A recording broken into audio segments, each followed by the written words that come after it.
வணக்கம். அத்துணை சப்ஸ்கிரைபர்களையும் எல்லா அன்பு உள்ளங்களையும் எனது நண்பர்களையும் வருக வருக என வரவேற்பதில் பெருமகிழ்ச்சி கொள்கிறேன்.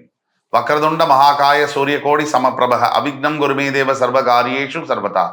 தென்னாட்டுடைய சிவனே போற்றி, என் நாட்டவர்க்கும் இறைவா போற்றி. அன்பர்களே, நண்பர்களே, மற்றொரு புதிய வீடியோல உங்கள் அத்துணை பேரையும் சந்திப்பதில் மிக்க மகிழ்ச்சி கொள்கிறேன். இன்று நாம் பார்க்க போறது வருகின்ற பாராளுமன்ற தேர்தல். பாராளுமன்ற தேர்தல் முடிஞ்சு போச்சு. வருகின்ற பாராளுமன்ற தேர்தல் முடிவுகள், அதுல யார் வெற்றி பெறுவது உறுதி, இதை பத்தி தான் பேச போறோம். பாராளுமன்ற தேர்தல், இந்திய ஜனநாயகம் என்பது உலகத்துடைய மிகப்பெரிய ஜனநாயகம். இதுல இந்தியா வேர்ல்டு லெவல்ல 4th லார்ஜஸ்ட் எக்கானமி என்று சொல்லப்படுகிறது. அதாவது கிட்டத்தட்ட இந்த வீடியோ ரொம்ப முக்கியமான ஒரு பதிவு. தயவு செய்து உங்கள் வீட்டில் படிக்கக்கூடிய மாணவ மாணவியர்கள், இல்லை வளர்ந்து வரக்கூடிய இளைஞர்கள் இருந்தாங்கன்னு சொன்னா, இல்லை ஒர்க்கிங் பீப்புள் இருந்தாலும் கூட எல்லாருமே இந்த வீடியோவை பார்ப்பது என்பது ரொம்ப அவசியம். நம்ம பாரத தேசத்துடைய இன்னைக்கு நிலைமை, we are the 4th largest economy. ஆனா நான் ஒரு விஷயம் தகவல் சொன்னா நீங்க நம்பவே மாட்டீங்க. 1700, இப்ப நம்ம 2024 இருக்கோம். 1700 இயர்ஸ்ல இந்த நாட்டிலேருந்து உலகத்துடைய எக்கானமிக்கு 48%, ஒரே நாடு மொத்த உலகத்துல பாதி எக்கானமியை அந்த செல்வ வளம் வெல்த் வச்சிருந்த நாடு எதுன்னு 1700 நம்ம பார்த்தோம்னா அது AD 1700 AD, after the death of Jesus கிரைஸ்ட்னு சொல்றோம். 1700 இயர்ஸ்ல பார்த்தோம்னா நம்ம தான் வணிகம் எல்லாத்தையும், ஒரு டெக்ஸ்டைல்ஸ் துறையிலேருந்து ஆரம்பிச்சு பண்ட பாத்திரம் செய்யறதுலேருந்து, ஸ்டீல் மேனுஃபேக்சரிங்லேருந்து, யூனிவர்சிட்டி வச்சதுலேருந்து எல்லாத்துலேயும் நம்பர் 1 யாருன்னா நம்ம தான். இங்க தங்கம், ஆபரணங்கள், வெள்ளி, மாணிக்கம் இதெல்லாம் சர்வ சாதாரணமா நார்மலா இருக்கக்கூடிய ஜனங்கள் அணிஞ்சுக்கிட்டு இருந்தாங்க. அப்படி இருந்த ஒரு நாடு வேர்ல்டுக்கு துணிமணி எக்ஸ்போர்ட் பண்றதா இருக்கட்டும், காட்டன் எக்ஸ்போர்ட் பண்றதா இருக்கட்டும், இல்லை எப்பேற்பட்ட சாப்பாடு உணவு பழக்க முறையாக இருக்கட்டும், வீடு கட்டுறதா இருக்கட்டும், கன்ஸ்ட்ரக்ஷனாக இருக்கட்டும், எல்லாத்துலேயும் தலை சிறந்து விளங்கிய இந்த நாடு அங்கிருந்து இன்னைக்கு வேர்ல்டு ஜிடிபியில் ரொம்ப 139வது இண்டெக்ஸில் இருக்கோம்னா இதுக்கு என்ன காரணம்? படையெடுப்புகள் காரணம். இந்த படையெடுப்பு முதல்ல மொகல்ஸு, அப்புறம் கிறிஸ்டியன்ஸு, அப்புறம் பிரிட்டிஷர்ஸு, அப்புறம் போர்ச்சுகீஸு, அப்புறம் பிரெஞ்சு, இப்படி படையெடுத்து இந்த நாடு நூற்றுக்கணக்கான வருஷமா சுரண்டப்பட்டு இன்னைக்கு நம்மெல்லாம் பல பேர் வாழ்க்கையில ஏழைகளாக சர்வையை கூட பண்ண முடியாம தவிச்சுக்கிட்டு இருக்கோம்.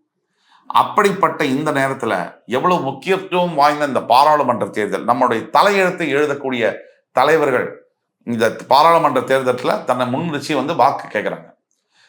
இந்த நாட்டை ஆளக்கூடிய உரிமையை நம்ம யாருக்கு கொடுக்குறோம், யார் ஜெயிக்க போறாங்க, ஜாதக ரீதியா இதை அணுகப்போம். இப்போ இதற்கு முன்னாடி சில மாதங்களுக்கு முன்னாடி நம்ம ஒரு வீடியோ போட்டிருந்தோம், பாராளுமன்ற தேர்தலில் வெல்லப்போவது யாருன்னு. அந்த வீடியோ மிகப்பெரிய வரவேற்பை பெற்றது. இப்போ ஜூன் 4ஆம் தேதி ரிசல்ட்ஸ் எல்லாம் வரவேற்பதனால இந்த வீடியோவை வெளியிடுறோம். பாராளுமன்ற தேர்தலில் வெற்றி பெறுவது யாருங்கிற மாதிரி ராகுல் காந்தி அவருடைய ஜாதகம், நரேந்திர மோடிஜி அவருடைய ஜாதகம், இதையெல்லாம் வச்சு பார்க்கும்போது இவங்க 2 பேர் தவிர யாரும் வர முடியாது. இதெல்லாம் வச்சு பார்க்கும்போது இன்றைக்கு நரேந்திர மோடிஜியுடைய உண்மையான ஜாதகம் நம்மகிட்ட கிடைச்சிருக்கு. அந்த அடிப்படையில் விருச்சிக லக்னம், விருச்சிக ராசி. விருச்சிகத்துக்கு ஏன் இவ்வளவு பவர்? விருச்சிகத்துக்கு 7.5 சனி நடந்துட்டு இருந்த போது, உலகெல்லாம் கஷ்டப்பட்டு இருந்த போது, விருச்சிக ராசி சந்திரன் நீச்சம் பெறக்கூடிய மனோகாரகன் நீச்சம் பெறக்கூடிய நேரத்தில் கோடான கோடி விருச்சிக ராசி அன்பர்கள் தற்கொலை பண்ணிக்கலாமான்னு நினைச்சுக்கிட்டு இருந்த அந்த நேரத்தில் அதே விருச்சிக ராசியில பிறந்த ஒருத்தர் பிரதம மந்திரியா உருவெடுக்கிறார். அசைக்க முடியாத உலக தலைவராக மாறுகிறார். இது ஜாதக ரீதியா இதுல உள்ள விஷயங்கள் என்ன அதை பத்தி பார்த்தோம்னாக்க, இந்த விருச்சிக ராசி மட்டும் இல்ல, அவர் விருச்சிக லக்னமும் கூட. விருச்சிகத்துக்கு அசைக்க முடியாத மனோ திடமும் தைரியமும் உண்டு. எந்த அடிப்படையில் அப்படிங்கிறத பார்க்கும்போது, தற்சமயம் அவருடைய சுய ஜாதகத்துல செவ்வாய் பகவான் லக்னாதிபதி லக்னத்தில் ஆட்சி பெற்று செவ்வாய் பகவான் லக்னத்தில் ஆட்சி பெற்று வக்ரமடையாமல் இருந்தால் அதற்கு என்ன அர்த்தம் அப்படின்னு பார்த்தோம்னா ருசக யோகம்னு சொல்றோம். பஞ்சமகா புருஷ யோகங்கள்ல டாப் 5 யோகத்துல ஒரு யோகமான ருசக யோகம். ருசக யோகம்னா கமாண்டிங் பவர். செவ்வாய் இராணுவ தளபதி, படை தளபதி, ஒரு நிர்வாகத்தை நிர்வகிப்பது ராஜகிரகம் செவ்வாய். அந்த செவ்வாய் பகவானானவர் ருசக யோகத்தில் இப்பொழுது மோடிஜியுடைய ஜாதகத்தில் திசையை நடத்துகிறார். இந்த ருசக யோகத்துல திசை நடத்தும் போது உலகை வெல்வது எப்படி முடியும்? செவ்வாய் பகவானோட துணை இல்லாம முடியாது. சூரியன் செவ்வாய் ராஜகிரகங்கள். அப்ப திசையும் நடத்துறாரு. இப்போ அவருக்கு செவ்வாய் திசையில சனி புத்தியானது 24 ஏப்ரல் 2024 நடக்குது. அடுத்த ஆண்டு ஜூன் 2 வரைக்கும் செவ்வாய் திசையில சனி புத்தி நடக்குது. இப்ப செவ்வாய் திசையில சனி புத்திக்கு முன்னாடி குரு புத்தி. குரு புத்தி நடக்கும் போது நல்லா தான் இருக்கும். இப்ப சனி புத்தி ஆச்சு அப்படின்னா அவருடைய சுய ஜாதகத்துல புத்திநாதனான சனி பகவானை சமசப்தம பார்வையினால் அவருடைய ஜாதகத்துல 4ஆம் பாவத்திலிருந்து குரு பகவான் நேரடியாக பார்க்கிறார். புத்திநாதனை சுபத்துவப்படுத்துகிறார். சிம்மத்தில் இருக்கக்கூடிய சுக்கிர சனி இணைவை சுபத்துவப்படுத்துகிறார். சனி பகவானுக்கு 3, 7, 10ஆம் பார்வைகள் உண்டு. செவ்வாய் பகவானுக்கு 4, 7, 8ஆம் பார்வைகள் உண்டு. இந்த பார்வைகளினால் பதவியை பெறக்கூடிய, பதவிகளை தரக்கூடிய இடங்கள் சுபத்துவம் அடைந்து ஸ்ட்ராங் ஆகுது. இதற்கு மட்டுமில்லாம சந்திர மங்கள யோகத்தை லக்னத்திலேயே பெறுகிறார் மோடிஜி. எல்லாத்தை விட முக்கியமானது குரு பகவான் தன்னுடைய 9ஆம் பார்வையால இவருடைய விரயஸ்தானத்தை பார்த்து இவருக்கு எதுவும் இழப்பு வராததை தடுக்கிறார். இழப்பு வருவதுன்னா அதை தடுக்கிறார் குரு பகவான் ஸ்ட்ராங்கா. இதை எல்லாருக்கும் மேல ஃபெதர் இன் அ கேப் அப்படிங்கிற மாதிரி இவருடைய பூர்வ புண்ணிய ஸ்தானத்தில் இருக்கக்கூடிய ராகு பகவான் சமசப்தம பார்வையினால் சூரியனுடன் தொடர்பு கொண்டு பதவியை உறுதிப்படுத்துகிறார். இதுதான் இதோ கணக்கு.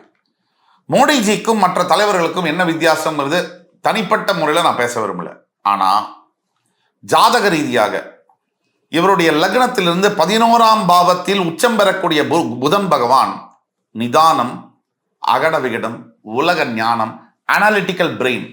ஒரு மனுஷனை இதற்கு முன்னாடி இருந்த பிரதமர் பல யூனிவர்சிட்டிஸ்ல மிகப்பெரிய டிகிரிஸ் எல்லாம் பெற்றிருந்தாலும் கூட அந்த அளவிற்கு மோடிஜி கல்வி கற்கவில்லை என்றாலும் கூட யார் ஸ்மார்ட்டோ அவங்க தான் ஜெயிக்கிறாங்க, யார் ஹார்டோ அவங்க ஜெயிக்கிறது இல்லை இந்த உலகத்துல.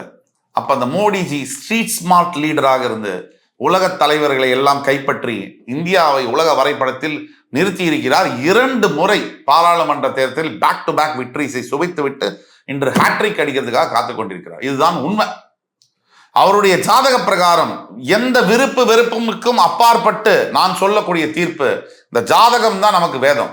இந்த ஜாதகத்தின் மூலியமாக நரேந்திர மோடிஜி வருகின்ற பாராளுமன்ற தேர்தல் முடிவுகளில் அதிசய வெற்றி பெற்று, கண்டிப்பாக உறுதியான வெற்றியை பெற்று தனிப்பெரும் பெரும்பான்மையில் ஆட்சி அமைத்தே தீருவார் என்று கூறி அடுத்து வரும் காணொலியில் மறுபடியும் உங்கள் எல்லோரையும் சந்திக்கும் வரை உங்களிடமிருந்து விடைபெறுவது உங்கள் சுபாஷ் பாலகிருஷ்ணன். நன்றி, வணக்கம், வாழ்க வளமுடன்.